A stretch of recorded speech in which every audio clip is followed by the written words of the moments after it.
Pues vamos a entrar a la palabra de Dios. Decidí tocar el tema de Marcos para que podamos agarrar todo el contexto acerca de los acontecimientos de la última cena, de la crucifixión y de la resurrección. Entonces, vamos a Marcos 14, del 12 hasta el 25. Dice así la palabra de Dios: el primer día de la fiesta de los panes sin levadura, cuando sacrificaban el cordero de la Pascua, sus discípulos le dijeron: ¿dónde quieres que vayamos a preparar para que comas la Pascua? Y envió 2 de sus discípulos y les dijo: id a la ciudad y os saldrá al encuentro un hombre que lleva un cántaro de agua. Seguidle. Y donde entrare, decid al señor de la casa: el maestro dice, ¿dónde está el aposento donde he de comer la Pascua con mis discípulos? Y él os mostrará un gran aposento alto ya dispuesto. Preparad para nosotros allí. Fueron sus discípulos y entraron en la ciudad y hallaron como les había dicho, y prepararon la Pascua. Y cuando llegó la noche, vino él con los 12, y cuando se sentaron a la mesa mientras comían, dijo Jesús: de cierto os digo que uno de vosotros que come conmigo me va a entregar. Entonces ellos comenzaron a entristecerse y a decirle uno por uno: ¿seré yo? Y el otro: ¿seré yo? Él respondiendo les dijo: es uno de los 12 el que moja conmigo en el plato. A la verdad, el Hijo del Hombre va, según está escrito de él, mas ay de aquel hombre por quien el Hijo del Hombre es entregado. Bueno le fuera a este hombre no haber nacido. Y mientras comían, Jesús tomó pan y bendijo, y lo partió y les dio, diciendo: tomad, esto es mi cuerpo. Y tomando la copa y habiendo dado gracias, les dio, y bebieron de ella todos. Y les dijo: esto es mi sangre del nuevo pacto, que por muchos es derramada. De cierto os digo que no beberé más del fruto de la vid hasta aquel día en que lo beba de nuevo en el reino de Dios. Vamos a orar. Padre bendito, gracias te damos una vez más por este día. Gracias por permitirnos estar aquí. Sabemos y entendemos el sacrificio, Señor, pero estamos gozosos y estamos alegres, Señor, de poder estar aquí, de poder cantarte, de poder escucharte, de poder estar en comunión, Señor, de ser unidad ante ti, Señor. Gracias por la salud y todo lo que tú permites para que podamos estar aquí, Señor. Y guíanos el día de hoy, guíanos en tu palabra, enséñanos, exhórtanos, anímanos e impúlsanos, Señor, impúlsanos a vivir para ti, Señor, a guardar y aplicar correctamente tu palabra. Tuya es la gloria, la honra, en el nombre de Jesús. Amén. Amén.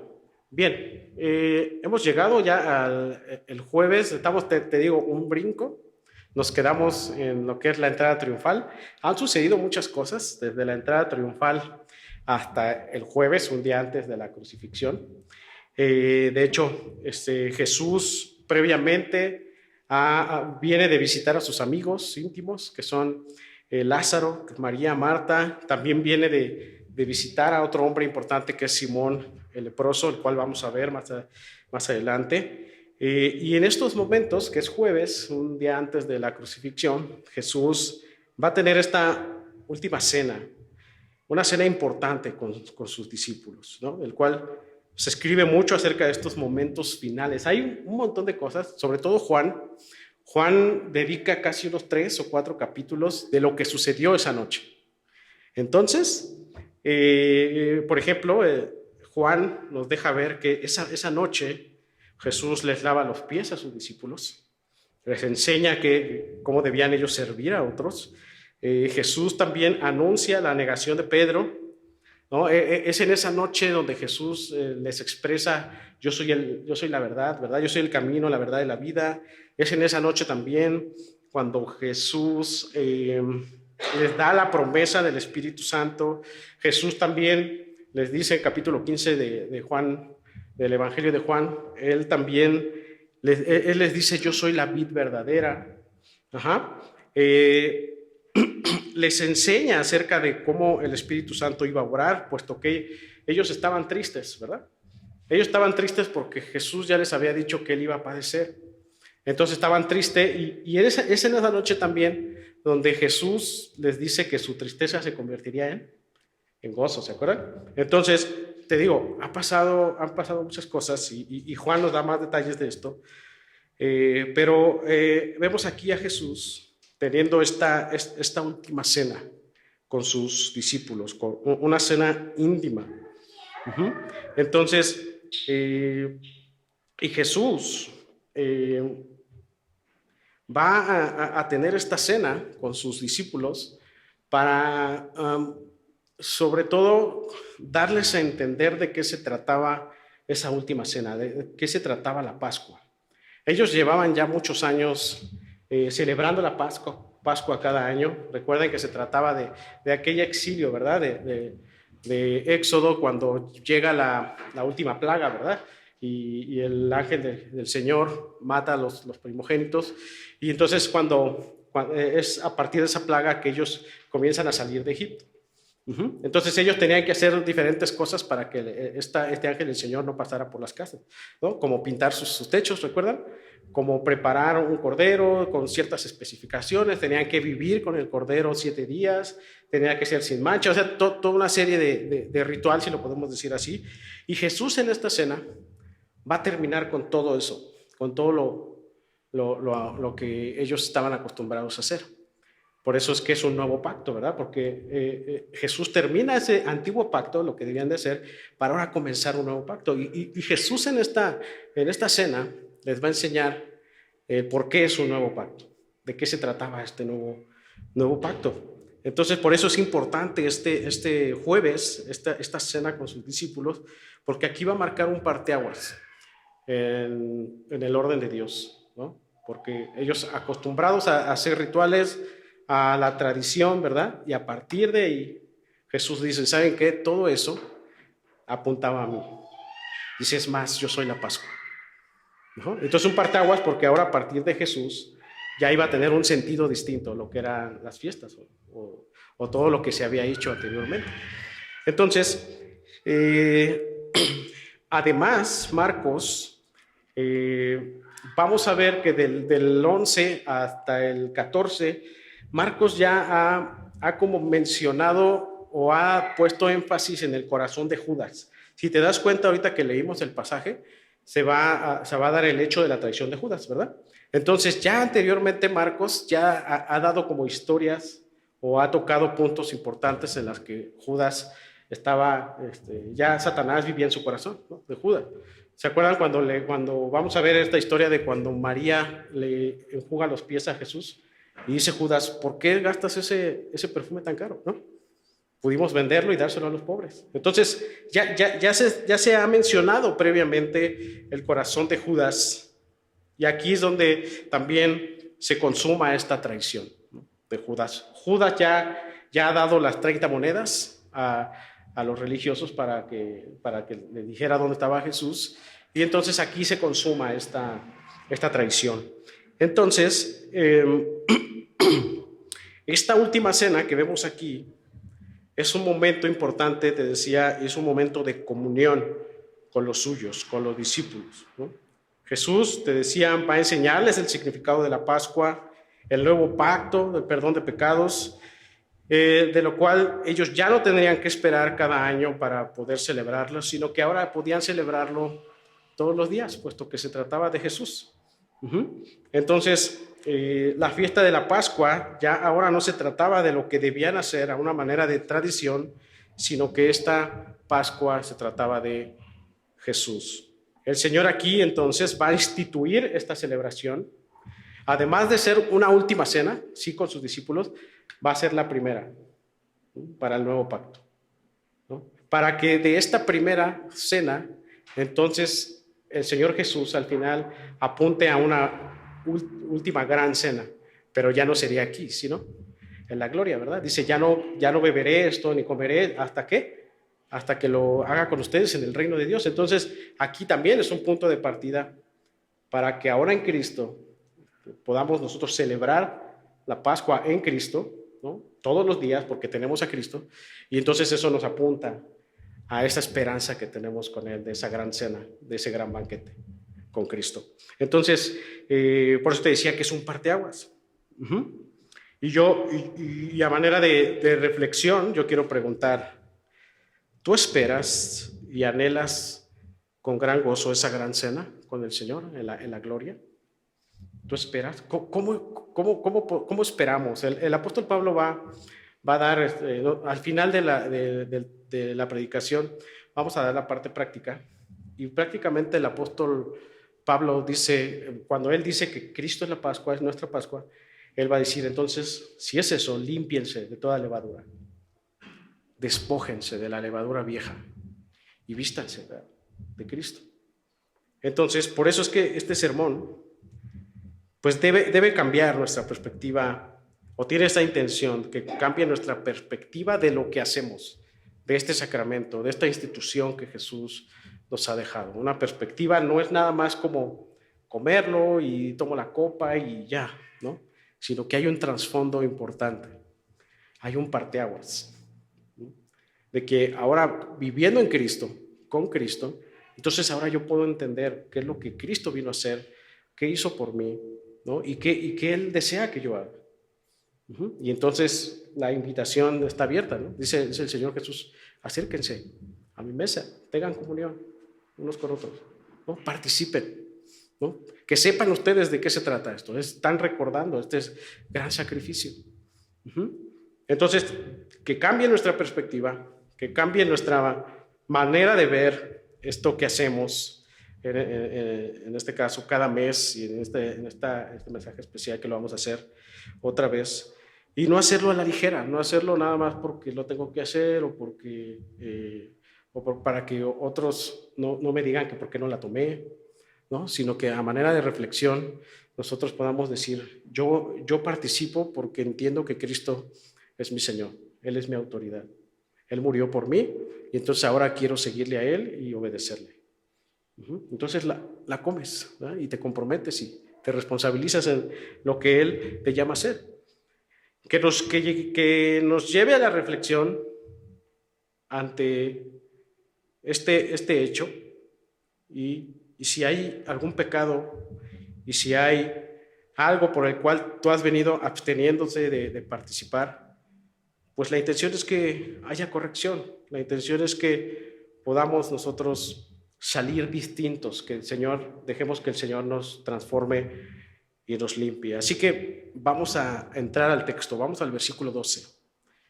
Y dice, el primer día de la fiesta de los panes sin levadura, cuando sacrificaban el cordero de la Pascua, sus discípulos le dijeron, ¿dónde quieres que vayamos a preparar para que comas la Pascua? Bien, si te has dado cuenta, la Pascua y la fiesta de los panes sin levadura estaban relacionadas entre sí, ¿no? Se llamaba fiesta de los panes sin levadura, pero también se le llamaba la Pascua. Entonces, esta celebración no era una celebración de un día, sino se celebraba 7 días. 7 días, o sea que esta celebración ya estaba por ahí del cuarto día, puesto que el día era este era el sexto, porque el séptimo es cuando el cordero iba a ser sacrificado y comido. Entonces, fíjense bien, aquí Marcos nos dice que, o nos da a entender que era, de acuerdo a la armonía de los evangelios, estamos hablando de un horario de 3 a 5 de la tarde, y en este hecho, la sangre de los animales, sin defecto, puesto que en esta fiesta se tenía que sacrificar un animal, esta sangre en el templo se derramaba en el altar y ya la gente se llevaba su cordero a su casa para comérselo, ¿no? O sea, tenían que llevarlo al templo para el sacrificio, para que se derramara la sangre, entonces lo entregaban y entonces la gente o las familias se lo llevaban a su casa para poder prepararlo y para poder tener esta cena. Entonces, este preparado era un preparado que llevaba ciertas reglas, como por ejemplo era preparado con manzanas, nueces, hierbas amargas, obviamente acompañado de panes y levadura. Claro que todo esto tenía un significado, ¿no? Muy, muy importante. Algunos comentaristas dicen que probablemente en esta última cena que va a tener con sus discípulos no había cordero. O sea, los discípulos no fueron al templo para sacrificar el cordero como tal para poderlo hacer. Algunos dicen que sí, pero aquellos que dicen que no, es porque probablemente Jesús mismo ahí les iba a decir que Él era el Cordero, que iba a ser sacrificado una sola vez y para siempre. Entonces esta cena era un recordatorio del libramiento de la plaga de la muerte de los primogénitos, ya lo hemos comentado, así como el comienzo del libramiento de la esclavitud de Egipto. Entonces, los discípulos preguntan, ¿verdad? Le preguntan a Jesús, ¿dónde quieres, Jesús, que preparemos la cena? Y entonces, al igual, ¿se acuerdan cuando también envió a 2 para desatar el pollino? O sea, Jesús hace, digamos que la misma dinámica, y en el 13 dice, y envió 2 de sus discípulos, y les dijo, id a la ciudad, y os saldrá al encuentro un hombre que lleva un cántaro de agua, seguidle, y donde entrare, decid al señor de la casa. El maestro dice, ¿dónde está el aposento donde he de comer la Pascua con mis discípulos? Y él os mostrará un gran aposento, alto, ya dispuesto, preparad para nosotros allí. Entonces, Jesús repite de cierta manera esta dinámica, manda a dos de sus discípulos y les da instrucciones claras para poder llevar a cabo, para preparar la cena. Entonces, les dice que iban a encontrar a un hombre que llevara un cántaro cargando, ¿no? Y esto es importante porque en ese tiempo los hombres no cargaban cántaros, eran las mujeres. Entonces, para los discípulos, pues fue muy fácil como poder identificar a esta persona para que pudiesen ellos saber dónde iban a pasar la Pascua, puesto que esta persona les iba a decir. Entonces, fue fácil identificar a esta persona, ¿no? Entonces, este hombre los lleva a la casa y la identificación para poder ir a la casa era lo que Jesús les dijo, el maestro dice. ¿Qué les dijo? ¿Dónde está el aposento donde he de comer la Pascua con mis discípulos? ¿Verdad? Al igual que la entrada triunfal, ¿verdad? Lo que vimos. Jesús tenía planeado todo. Jesús tenía orquestado todo, ¿no? Para tener este tiempo íntimo con sus discípulos, explicarles que de Él se trataba la Pascua, para lavarles sus pies, para hablarles del Espíritu Santo, para decirles, yo soy la verdad, el camino y la vida, yo soy la vid verdadera. Entonces Jesús ya tenía todo planeado y de igual manera hace partícipes a estos 2 discípulos para encaminar su plan hacia la crucifixión. Entonces, y entonces ocurre algo importante, ¿verdad? Se va a consumar la traición de Judas. Todo iba bien, ¿verdad? Y parte del plan también era que Judas le traicionaría. Entonces ya fueron con este hombre, ya están preparando todas las cosas para tener este encuentro, ¿no? Y la historia tenía que dar lugar a la traición de Judas. Porque la traición de Judas pues va a dar pie ¿a qué? A la crucifixión, ¿no? Jesús les indicó que cuando se mostrara el gran aposento ya dispuesto, probablemente este lugar, este aposento era un cuarto de huéspedes en el techo de una casa, y los hombres de los cuales Jesús envió era Juan y Pedro, nos dicen también los evangelios, y entonces ellos se encargan, y dice 16, que fueron sus discípulos y entraron a la ciudad y hallaron, como les había dicho, y prepararon la Pascua. De igual manera, Jesús anticipó su plan y su obra antes que el plan de los hombres, ¿verdad? Y curioso porque aquí ya no vemos a Pedro. ¿Se acuerdan que en el 9 En el 8, antes del 9, Pedro le quiso reconvenir, ¿se acuerdan? Aquí ya no vemos como decir, oye Jesús, ¿y si vamos a otra ciudad? O Jesús, ¿y si hacemos esta otra cosa? Ya no, ¿verdad? Parece que ellos han aprendido la lección, al igual que cuando fueron por el pollino. Ellos, ¿qué? Atendieron correctamente las instrucciones de Jesús, ¿no? No dijeron nada y confiaron en las instrucciones de Jesús, ¿no? En ese tiempo, te decía, ningún hombre levantaba un cántaro. Entonces ellos dijeron, pero Jesús, nadie levanta un cántaro de los hombres, ¿no? Sino que ellos confiaron en que Jesús ya tenía todo preparado, todo planeado para la cena. Y para, por decir algo, para dar propiciación al sacrificio, ¿no? ¿Con qué? Con la traición de Judas. Entonces, Jesús, vemos aquí, de igual manera, acomodando cada detalle, orquestando cada detalle para dar pie a su plan. Y me encanta porque me sorprende un poco o más bien no un poco, más bien me sorprende mucho cómo el Señor, cómo obra el Señor, ¿no? Cómo el Señor es tan detallista en todas las cosas, ¿verdad? Él anticipa siempre sus planes antes que los planes de los hombres. Antes que tus planes, antes que mis planes, el Señor ya tiene un plan mucho mejor. Y a veces, cuando nosotros no queremos entrar en sus planes, es ahí cuando fallamos, es ahí cuando tropezamos. Y a veces nos preguntamos, ¿por qué, Señor? ¿Verdad? Pero no logramos nosotros regresar y examinar nuestro corazón y venir a las Escrituras para decir, Señores, tus planes son mejores que los míos. Por eso yo quiero ir a tus planes. Aunque no sean claros muchas veces tus planes, Señor, yo quiero estar contigo, yo quiero caminar contigo. Y el Señor va a mover cada detalle, y el Señor va a poner y a quitar cosas a manera que su plan camine de acuerdo a su gloria, de acuerdo a su voluntad. Y a veces decimos, ¿por qué pasa esto, Señor? ¿Por qué me quitaste esto? ¿O por qué sucedió esto?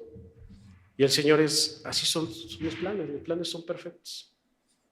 Y a veces los planes de Dios pueden doler, ¿verdad? A veces los planes de Dios pueden ser muy fuertes, no los podemos entender, pero Él sabe lo que hace y nosotros lo único que necesitamos hacer es confiar, atender y seguir permaneciendo en Él. ¿Cuántas cosas no pasan, verdad? ¿Cuántas cosas difíciles no pasamos? ¿Cuántas cosas no hacen que nos desgarremos las vestiduras y digamos, ¿por qué, Señor? Pero el Señor, ¿verdad? Siempre forja, ¿qué? A golpe y presión, para que entonces seamos conformados a la imagen de nuestro Señor Jesucristo. Entonces, por ejemplo, el hecho de que estemos aquí es su plan. Es su plan que estamos aquí. Nadie vino porque lo obligaron, a lo mejor sí.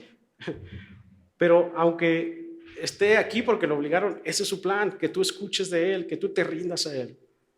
Todo lo que tiene que ver con el Señor, con su evangelio, está dentro de su plan. Entonces tú tienes que atender, entonces tú tienes que escuchar ese plan, porque solo hay un plan glorioso y ese es el plan de nuestro Dios. Cualquier otro plan, cualquier otros medios fuera del Señor son planes que no tienen fundamento, son planes que no tienen esperanza y planes que se esfuman. Entonces, ¿qué nos hace pensar, verdad? Que podemos modificar, que podemos sugerirle al Señor, que queramos frustrar sus planes, ¿verdad? Recomendarle al Señor. ¿Qué nos hace pensar eso? Destruir sus planes. ¿Qué le pasó a Pedro, verdad? Cuando quiso reconvenir, ¿qué le dijo el Señor? Quítate de mí. Satanás, ¿verdad? Quiso reconvenirle al Señor. O todo plan fuera del Señor es plan de la obra del maligno.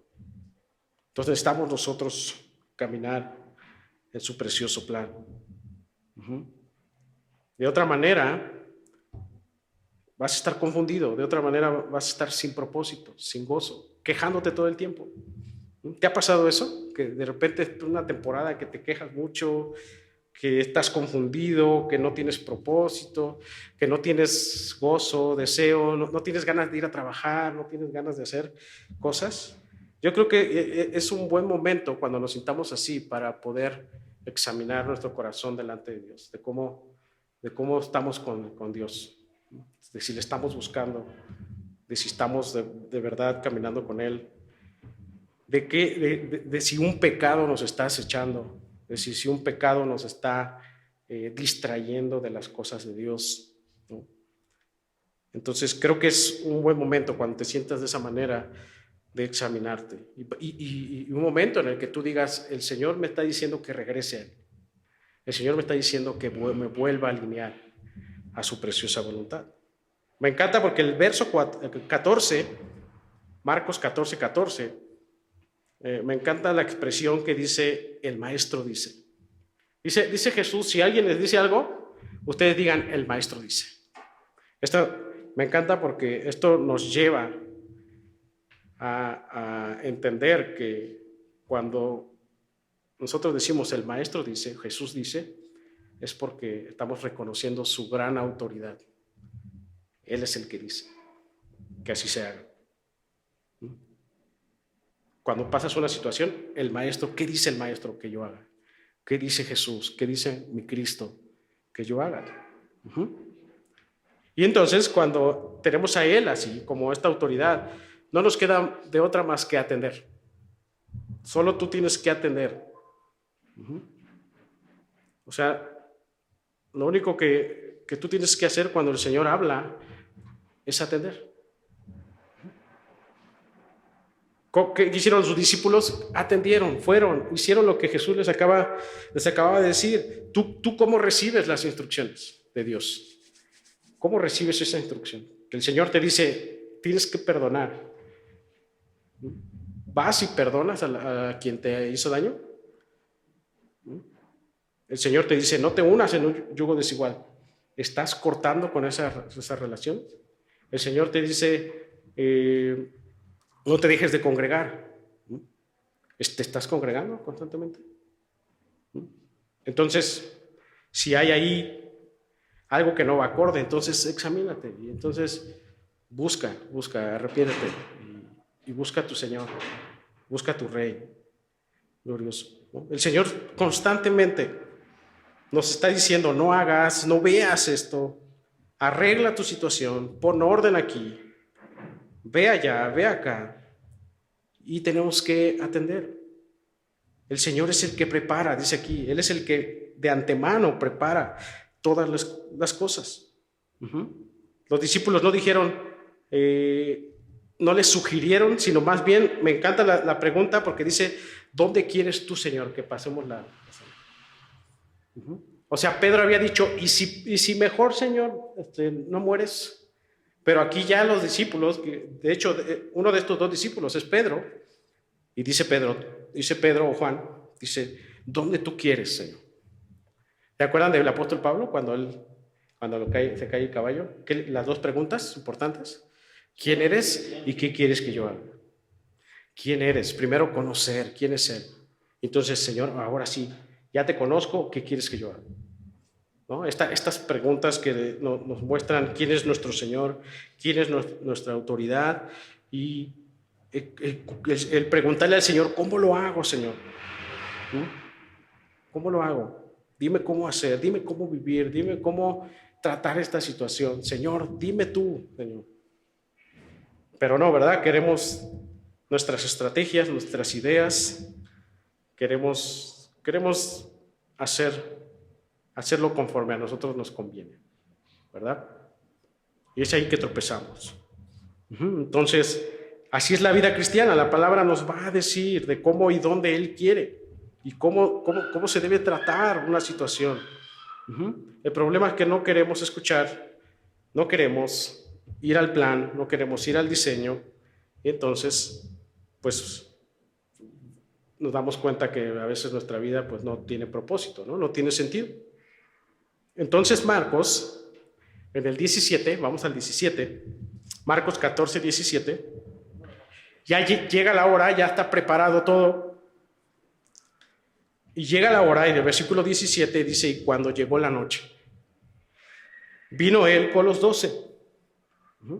Y cuando se sentaron a la mesa, mientras comían, dijo Jesús. O sea, mientras ellos ya estaban comiendo, parece que sí hubo cordero. Aquí a lo mejor se refuta a algunos comentaristas, parece que sí hubo cordero, no se sabe realmente si estaban comiendo cordero o panes, no se sabe, pero estaban comiendo y dice, de cierto os digo que uno de vosotros que come conmigo me va a entregar. Es decir, el orden de esta cena, de la Pascua, o de cómo llevaban el orden aquellos que participaban de la cena de la Pascua, es que ellos primero bebían agua con vino, o sea, este era como los pasos que llevaban. Luego ellos se lavaban las manos una vez que hayan tomado esta primer bebida, lavaban las manos. Esto simbolizaba la limpieza moral y espiritual. Luego se comían las hierbas, las hierbas amargas, que era símbolo de la esclavitud. Se bebía una segunda copa de vino mientras la cabeza de familia explicaba qué era la Pascua. Y luego, después de esto, se cantaba el Jalel, que eran salmos, era el Salmo 113 y el Salmo 118. Se acostumbraba en la Pascua a cantar estos salmos. Es decir, eran cánticos en acción de gracias al Señor. Y luego, después de cantar, se sacaba el cordero, que había sido ya preparado, y la cabeza de familia repartía este cordero y repartía también el pan sin levadura. Y después, al final, bebían la tercera copa de vino. Entonces, no es muy claro en qué punto Jesús dice, uno de vosotros que come conmigo me va a entregar, pero sabemos que lo dijo. Jesús da a conocer, en este versículo, da a conocer que lo iban a traicionar, que una persona de los que estaban ahí lo traicionaría. Y él dice más en específico, aquel que moja conmigo en el plato. Es probable que Judas estaba a un lado de Jesús. Y esta expresión de que Jesús dijera, alguien me va a entregar, y es el que moja el pan en el plato, fue como un baño de agua fría para los 12. O sea, porque ya habían estado con Jesús ya 3 años, y de repente que Jesús dijera, alguien de aquí me va a entregar. Y es por eso que todos los discípulos se quedaron como mirando, ¿verdad? Iban a decir, ¿seré yo? ¿Seré yo? No, es más, no sospechaban de Judas, tanto así que Pedro, ¿verdad? Le hace señas a Juan para saber quién era. Por eso dice versículo 19 y 20, vamos al 19 y 20, dice, entonces ellos comenzaron a entristecerse, aparte de que estaban como en incógnita de saber qué estaba pasando, de lo que Jesús estaba diciendo, ellos estaban entristecidos. Y a decirle uno por uno, seré yo, y el otro, seré yo, él respondiendo les dijo, uno de los 12, el que moja conmigo en el plato. Mateo 26, 25, en esta misma historia, nada más que en la perspectiva de Mateo, dice, entonces respondiendo Judas, aquí Mateo dice que Judas respondió, dice, el que le entregaba dijo, ¿soy yo, maestro? Y vemos aquí que Jesús le confirma que es Judas, y dice Jesús, le dijo, tú lo has dicho. Es interesante, ¿verdad? Jesús ya sabía que era Judas desde antes. Es decir, Jesús no llevó a Judas a hacerlo, o Jesús no estimuló a Judas a traicionarlo, puesto que Judas ya lo había traicionado, ya había dado las 30 monedas de plata, puesto que anteriormente también dice Marcos que en su corazón ya estaba el maligno. Entonces, simplemente en ese momento debía consumarse la traición. Juan 13:27 es más específico cuando dice, y después del bocado, es decir, después de que comieron, sea, moja el pan después del bocado. Dice Juan, Satanás entró en él. Satanás entró en él. ¿En quién? En Judas, ¿no? Entonces Jesús le dijo, lo que vas a hacer, hazlo muy pronto. Podemos especular mucho sobre este acto, pero las dos cosas que sabemos es que primero, esta traición ya estaba escrita. Incluso desde el Antiguo Testamento ya se hacía alusión de esta traición. Y segundo, que indudablemente Judas fue responsable de este pecado, pero él tuvo oportunidad de arrepentirse, puesto que él vivió con Jesús. Caso con Pedro, ¿verdad? Pedro, ¿qué pasó con Pedro? Le negó, ¿verdad? Pero se arrepintió. Caso de, ¿quién más? De Tomás. Tomás, incrédulo a la resurrección, ¿verdad? Él dudó, pero se arrepintió. Pero ¿qué pasó con Judas? Él no se arrepintió, ¿verdad? Entonces va y se mata, por así decirlo. Entonces, Satanás ya gobernaba el corazón de Judas. En Lucas 22:3 vemos que Judas planea esta entrega y Jesús mismo, cuando él expresó que él era el pan de vida, dijo que uno de ellos no creería. Cuando Jesús dijo, yo soy el pan de vida, él dijo, pero hay uno que no cree y que es el diablo. Y se estaba refiriendo a Judas, en Juan 6, 64, 70. Y luego fíjate lo que dice el versículo 21. Regresamos a Marcos 14, 21. Dice Jesús, a la verdad el Hijo del Hombre va, según está escrito de él, mas ay de aquel hombre por quien el Hijo del Hombre es entregado. Bueno le fuera a ese hombre no haber nacido. La expresión de Jesús va acorde a que sería mejor que este hombre no hubiese nacido, ¿no? O sea, este hombre a quien le lavó los pies, compartió la mesa con él, ¿no? A quien vivió con él, le traicionaría. Y esto debe hacernos reflexionar mucho. Porque ahorita nosotros podemos decir, ay, ese Judas, qué mala onda, ¿no? ¿Cómo traicionó a Jesús por estas 30 monedas? ¿Y cómo es posible que él vivió 3 años con él y lo traicionó? Pero hay muchas formas de traicionar a Jesús. Y yo quiero preguntarte, ¿qué diría Jesús de ti? Porque esta expresión de Jesús es, mejor hubiera sido mejor que no naciera. ¿Qué diría Jesús de ti? Bueno, imagínate esta expresión de Jesús, bueno fueras no haber nacido, ¿no? Porque traicionar al Señor,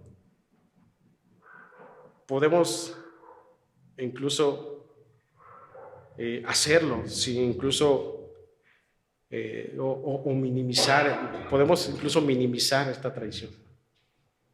El no vivir en integridad, por ejemplo, ¿no? El ser una persona aquí en la iglesia y otra persona afuera.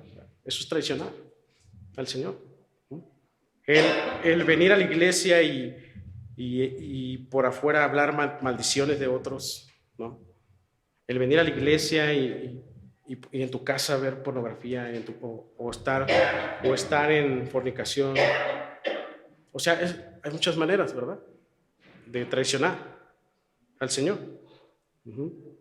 Cometiendo adulterio, hablando con personas con las que no quieres hablar, no tienes que hablar, juntándote con personas con quien no te tienes que juntar.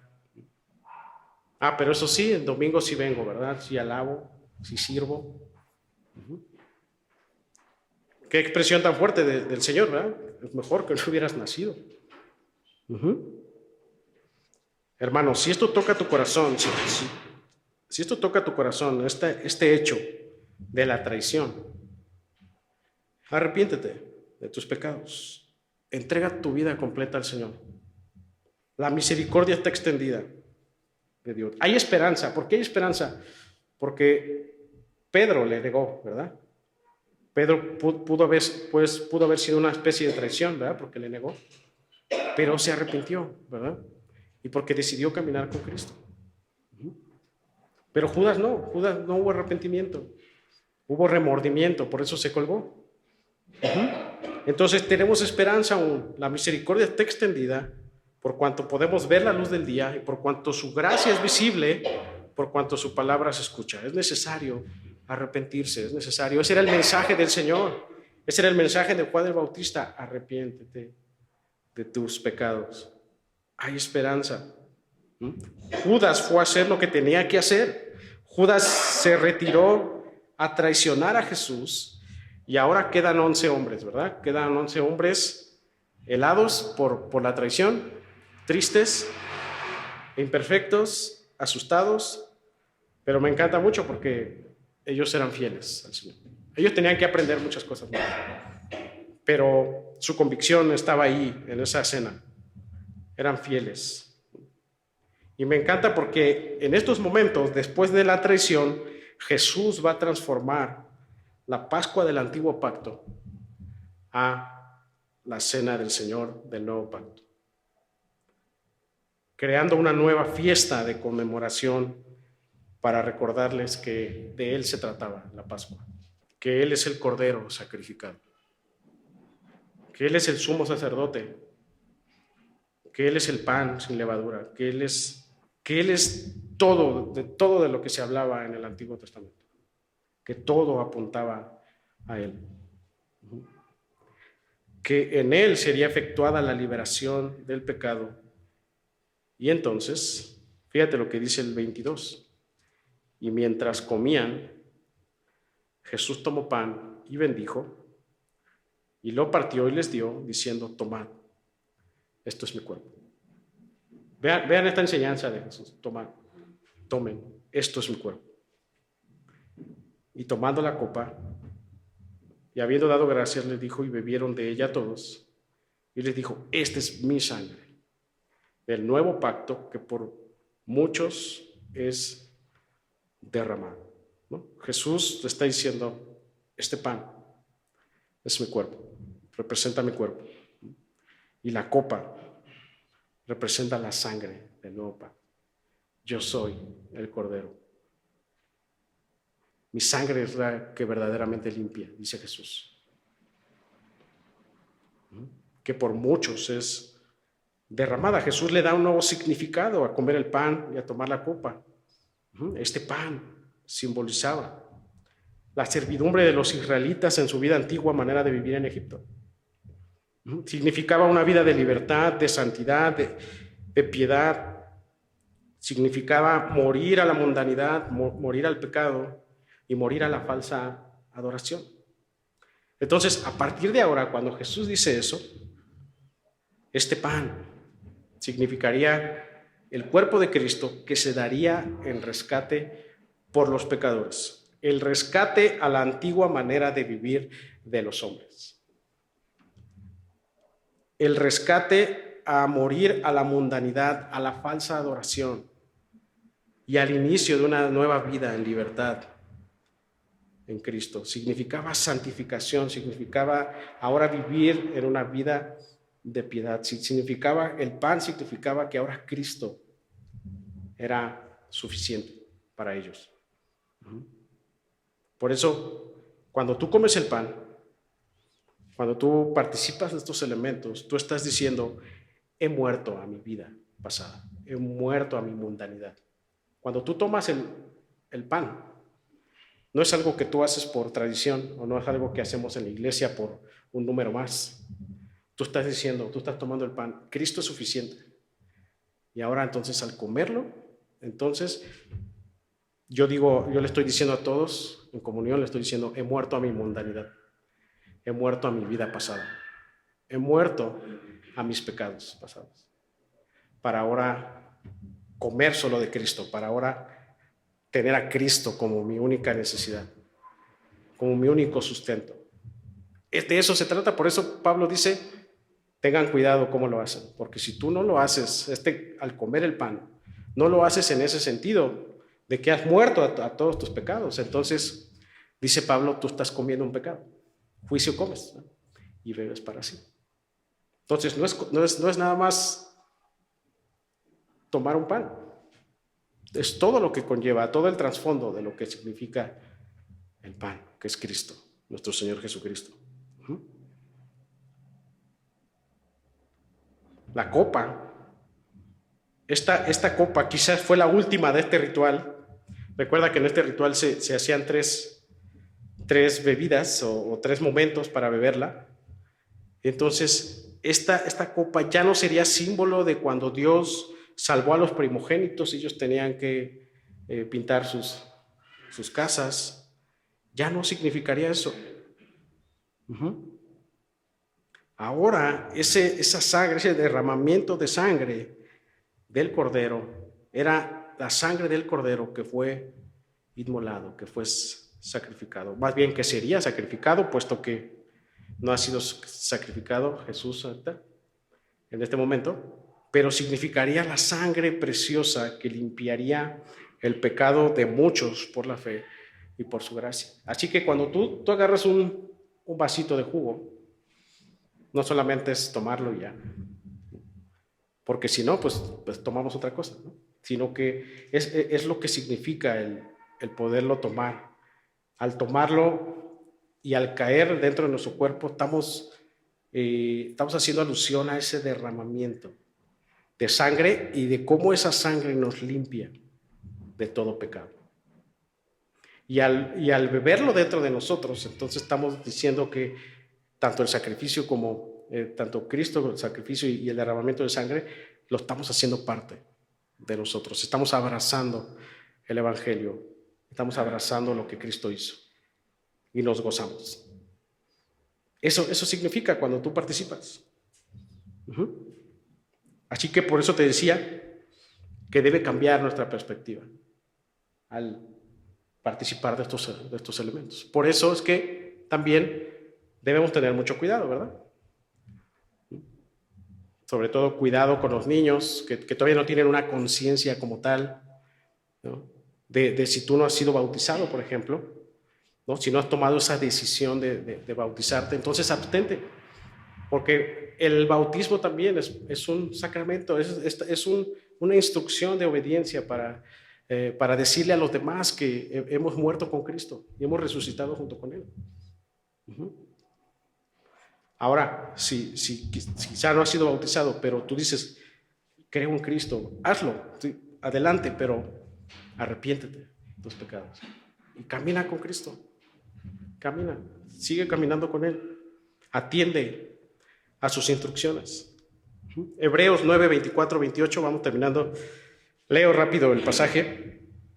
Porque no entró Cristo en el santuario hecho de mano, figura del verdadero, sino en el cielo mismo para presentarse ahora por nosotros ante Dios.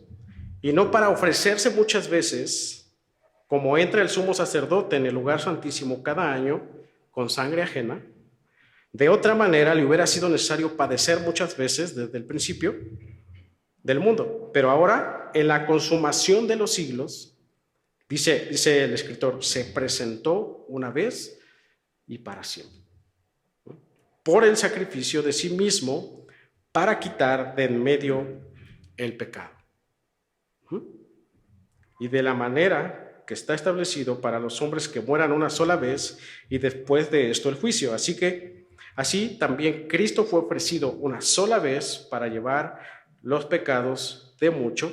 Y me encanta al final porque dice, y aparecerá por segunda vez. Y aparecerá por segunda, sin relación con el pecado, para salvar a los que le esperan. ¿Te acuerdas que te decía la pregunta? ¿Tú le estás esperando? El Señor Jesús muere, nos deja la esperanza de que Él va a volver, ¿no? Y Él nos dice, el Señor Jesús les dice, ustedes tienen que recordarme, ustedes tienen que, en comunión, como un cuerpo, tienen que recordarme a través de esta institución. Pero espérenme recordándome bien, ¿no? Espérenme, porque voy a venir por segunda vez, ¿no? Para salvar a los que me esperan. Por eso te decía, tú le esperas, ¿cómo le esperas? Y no solo Jesús se entrega y muere por los pecados como para darle sentido a la Pascua, sino que también deja una promesa y deja la esperanza de que Él aparecerá por segunda vez, de que Él vendrá por segunda vez y que en esa segunda vez habrá una cena especial, una consumación de la cena del Señor y su iglesia. Dice el 25, de cierto os digo que no beberé más del fruto de la vid hasta aquel día en que lo beba de nuevo en el reino de Dios. Les deja la esperanza a Jesús. Y luego yendo a Apocalipsis 19:9 dice, y el ángel me dijo, escribe, bienaventurados los que son llamados a la cena de las bodas del Cordero. Y me dijo, estas son palabras verdaderas de Dios, bienaventurados los que son llamados a la cena de las bodas del Cordero. ¿Tienes tú la invitación a esas bodas? ¿A esa cena? ¿Ya tienes esa invitación? ¿Tienes un lugar ahí, en esas bodas del Cordero? ¿Cómo le esperas? ¿Cómo estás esperando al Señor? ¿Cómo estás esperando su segunda venida? ¿Estás alineándote a su voluntad? ¿Estás viniendo a Él? ¿Estás siendo constante en Él? ¿Cuál es la instrucción? ¿Cómo esperar esa gran cena? Primera de Corintios 5:7.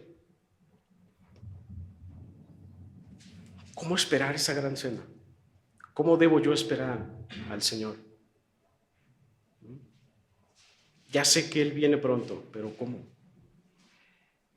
Primera de Corintios 5:7 dice, limpiaos pues de la vieja levadura, para que seáis nueva masa, sin levadura.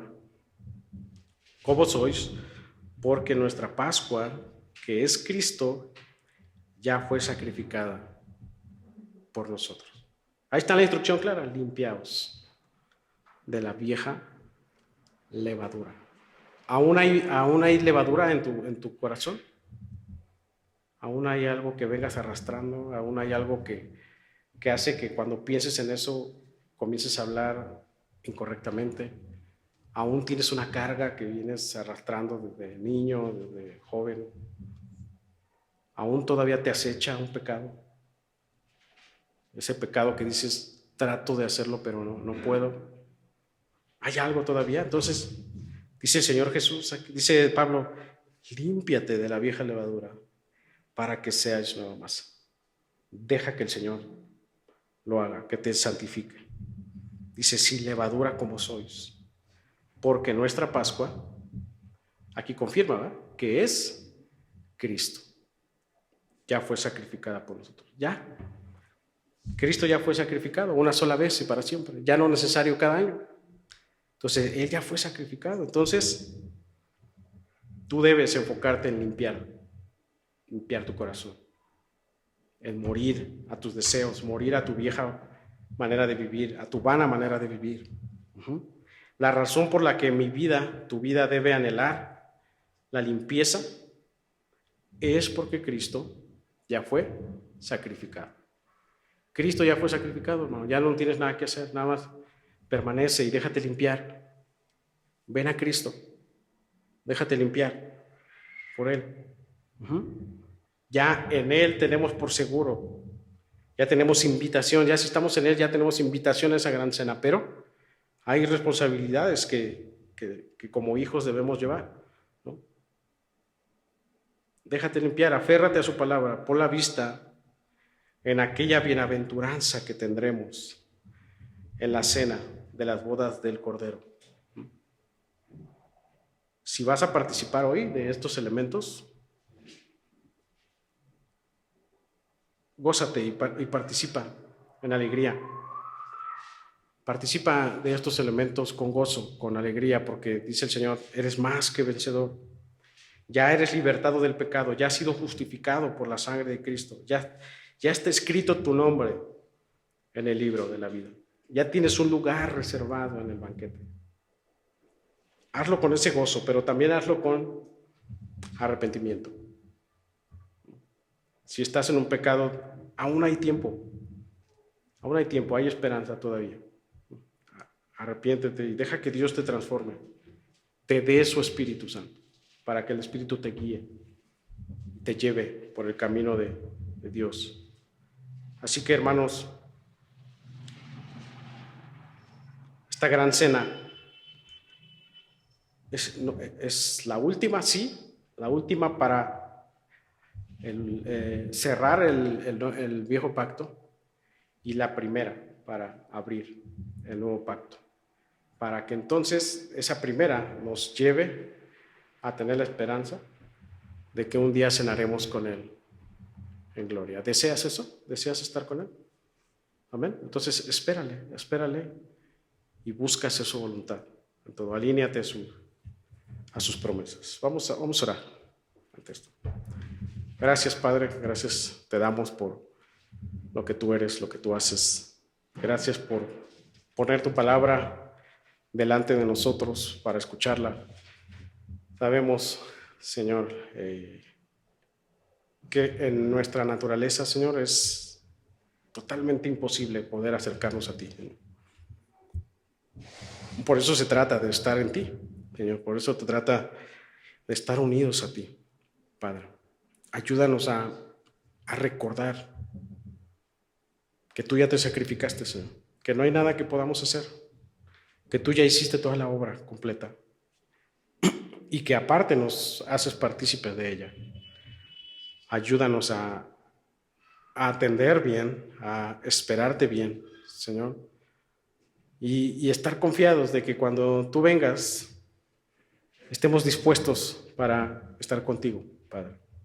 Si hay algo que nos acecha, si hay algo que venimos arrastrando, si hay algo que no nos deja vivir en esa paz que tú das, Señor, que pueda ser hoy el que tú puedas limpiar y que puedas olvidar todo esto que nos acecha, Señor. Y poder así vivir para tu gloria. Gracias por este tiempo, gracias por este jueves, por mis hermanos que han hecho todo el sacrificio para estar aquí, Señor. Gracias porque sabemos que no hay casualidades, que tú nos has traído y que tú deseas, Padre, que cada uno de nosotros se rinda y te busque a ti como tu Señor. Así que te damos la gloria y la honra en el nombre de Jesús. Amén. Amén.